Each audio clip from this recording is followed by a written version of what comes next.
Oke kawan, iki tak ceritani arit.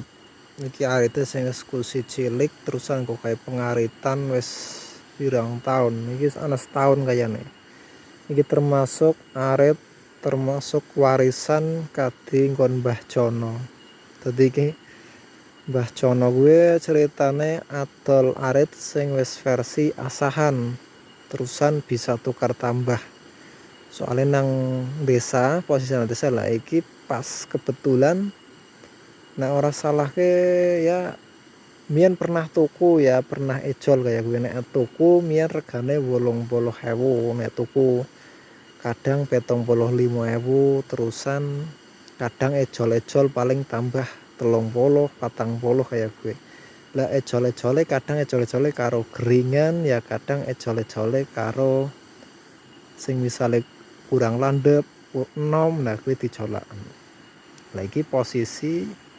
arite kayak ngene kawan tapi iki posisi pancen super tuwu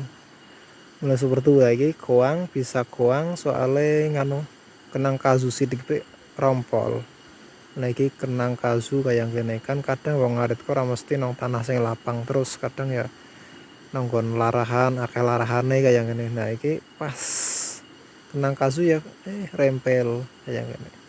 iki posisine rega arit murah iki nek niki hitung-hitungane ya nek cara tuku paling sekitar 80.000 versine wis diasah terusan iki ana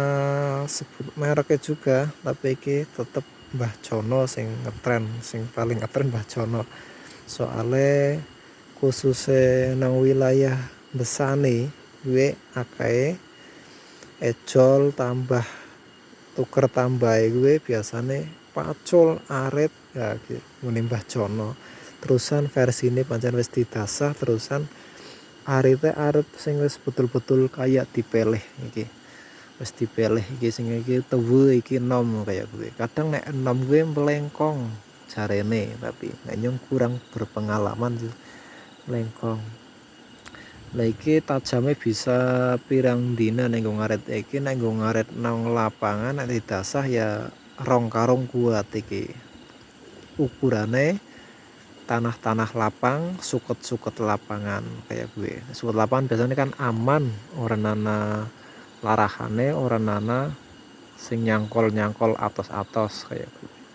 Oke, mungkin informasinya kayak gue baik cukup sekian dari Ramban Channel. Sampai ketemu di liputan selanjutnya.